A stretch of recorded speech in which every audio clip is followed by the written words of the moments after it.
Om Swastiastu.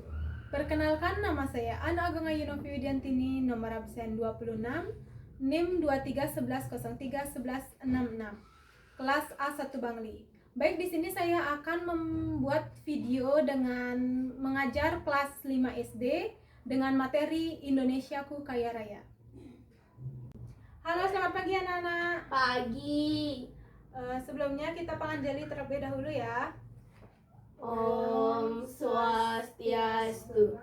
Baik, sebelum pembelajaran kita mulai, kita akan berdoa terlebih dahulu.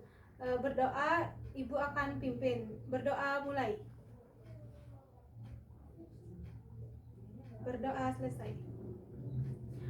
Baik, di sini akan Ibu absen terlebih dahulu ya.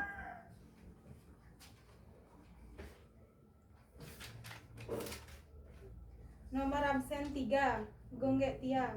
Hadir. Nah, anak-anak bisa dicatat terlebih dahulu ini pengertian dari peta. Ya, Bu.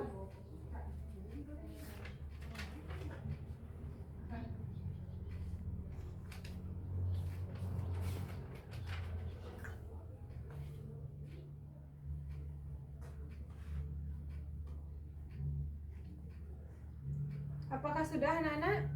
Sudah. Baik, Ibu akan lanjutkan ke fungsi peta.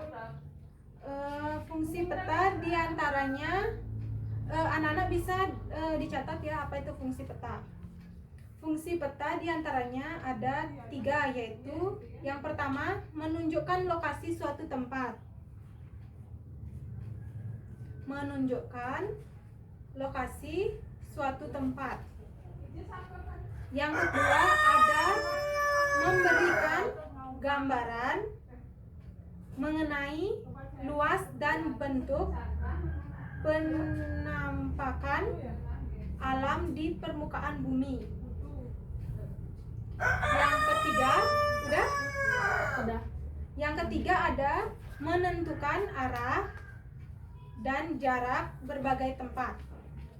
Sudah. Baik, Ibu akan memperjelas lagi ya.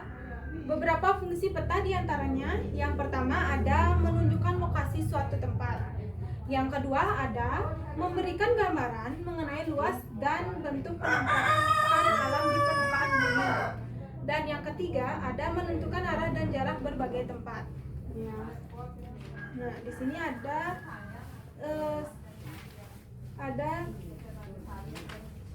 materi yang akan Ibu jelaskan terkait letak geografis Indonesia.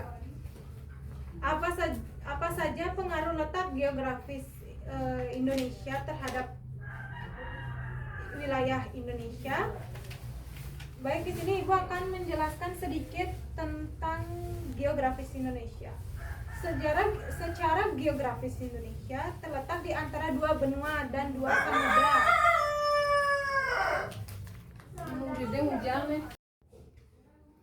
Nah, di sini Ibu akan melanjutkan materi yaitu letak dan kondisi geografis wilayah Indonesia. Di sini Ibu akan menjelaskan secara geografis Indonesia terletak di antara 2 benua dan 2 samudra. Nah, 2 benua dan 2 samudra yaitu benua Asia dan Australia dan samudra Hindia dan Pasifik. Jadi ada 2 benua dan 2 samudra di geografis Indonesia.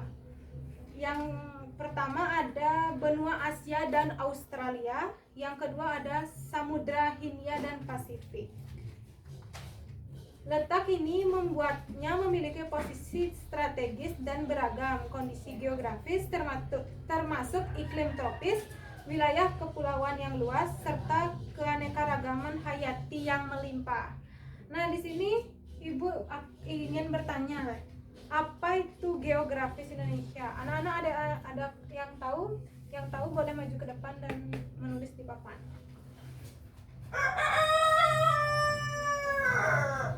Oke, silakan.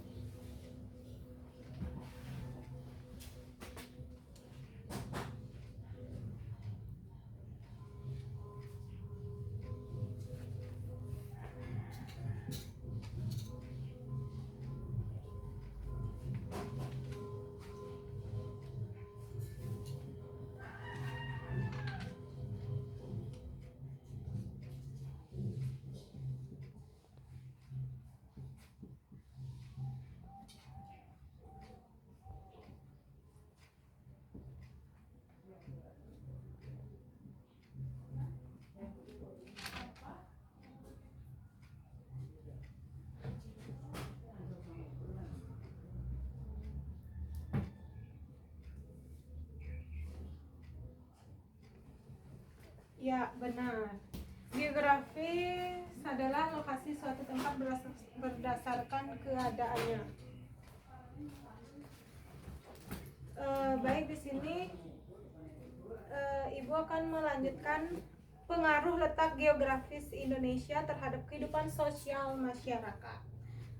Adapun beberapa pengaruh letak geografis Indonesia terhadap kehidupan sosial masyarakat. Yang pertama, ada boleh anak-anak bisa sambil menyatat sedikit-sedikit. Baik, di sini yang pertama ada keberagaman budaya dan suku bangsa.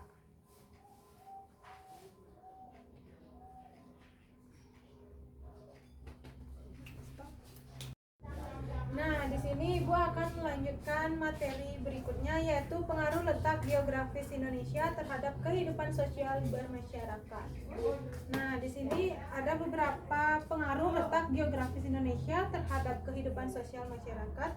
Yang pertama ada keberagaman budaya dan suku bangsa. Yang kedua ada interaksi sosial yang luas.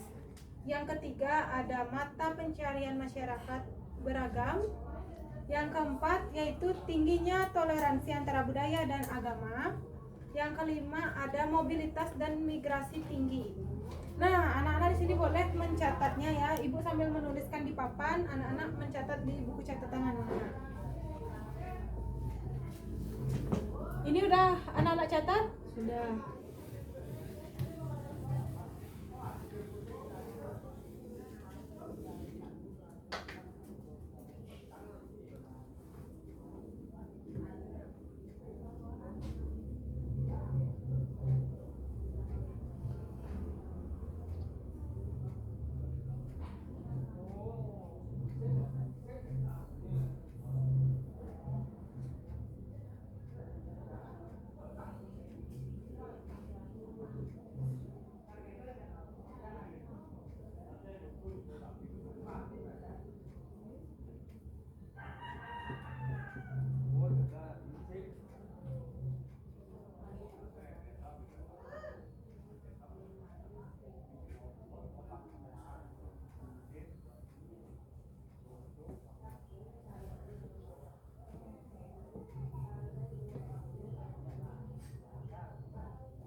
Baik, di sini bisa dicatat ya, pengaruh letak geografis Indonesia terhadap kehidupan sosial masyarakat.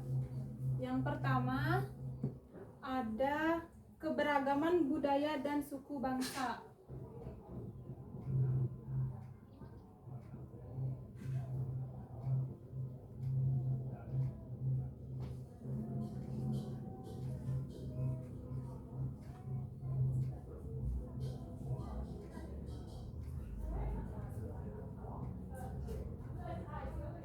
Nah, yang kedua ada interaksi sosial yang luas.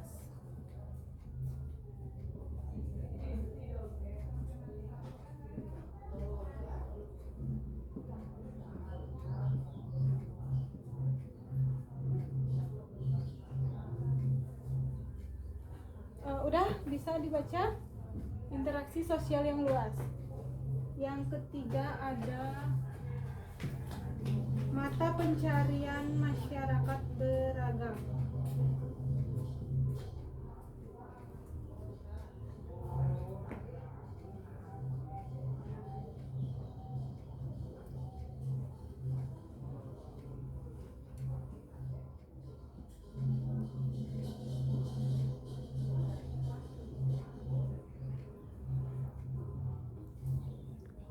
Nah, yang keempat yaitu ada tingginya toleransi antar budaya dan agama.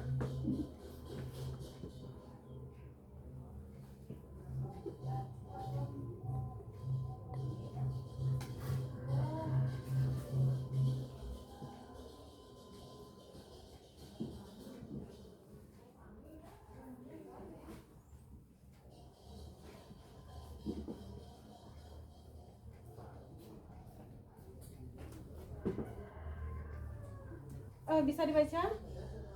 Bisa dibaca, anak? Bisa, Bu. Baik, yang terakhir terakhir ada mobilitas dan imigrasi tinggi.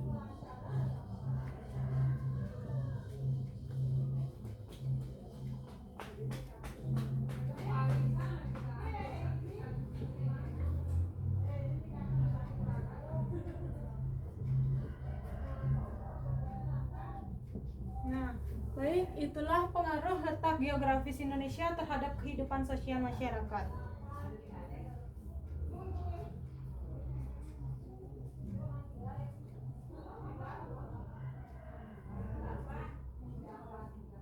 Apakah sudah? Belum, Bu. Oke, lanjutkan.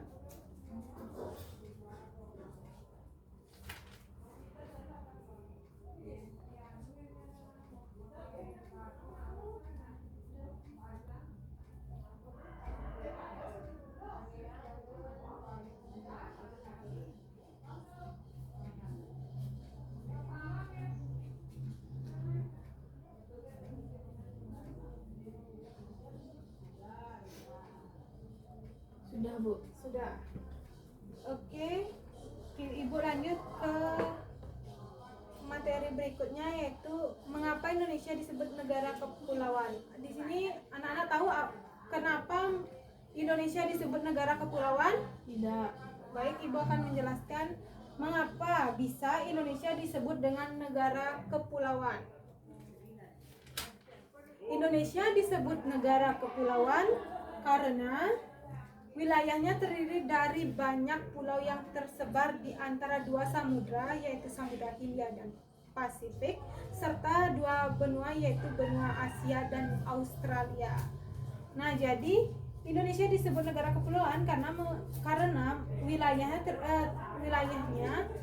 terdiri dari banyak pulau. Baik, apakah bisa dimengerti? Bisa. Baik, di sini materi yang terakhir yaitu mengapa Indonesia disebut negara maritim dan agraris. Nah, di sini apakah Gungget Tia tahu apa itu negara maritim? Negara maritim adalah negara yang sebagian besar wilayahnya berupa perairan atau memiliki kawasan laut yang luas. Ya, betul sekali. Di sini Ibu akan menjelaskan lebih rinci pengertian dari negara maritim. Indonesia disebut negara maritim karena sebagian besar wilayah Indonesia berupa laut dan memiliki banyak pulau-pulau. Laut menjadi bagian penting dalam kehidupan masyarakat seperti perikanan dan pelayaran.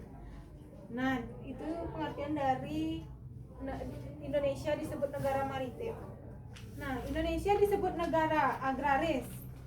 Gungget Tia tahu kenapa bisa Indonesia disebut negara agraris? Negara agraris adalah negara yang sebagian besar rakyatnya bermata pencaharian dengan bercocok tanam. Nah, betul sekali. Kenapa bisa Indonesia disebut negara agraris? Karena sebagian besar penduduk bekerja di bidang pertanian seperti menanam padi, jagung, dan sayur. Tanahnya sangat cocok untuk bercocok tanam. Itu saja materi untuk hari ini. Ibu cukupkan untuk di sini saja. Nanti akan Ibu lanjutkan di minggu depan, di pertemuan minggu depan. Nanti tolong dibaca-baca kembali lagi catatan yang barusan Ibu kasih dan dipelajari soal-soal yang ada di bukunya. Oke, Ibu tutup pertemuan hari ini dengan berdoa. Ibu pimpin berdoa, dimulai. Berdoa selesai. Pramesanti.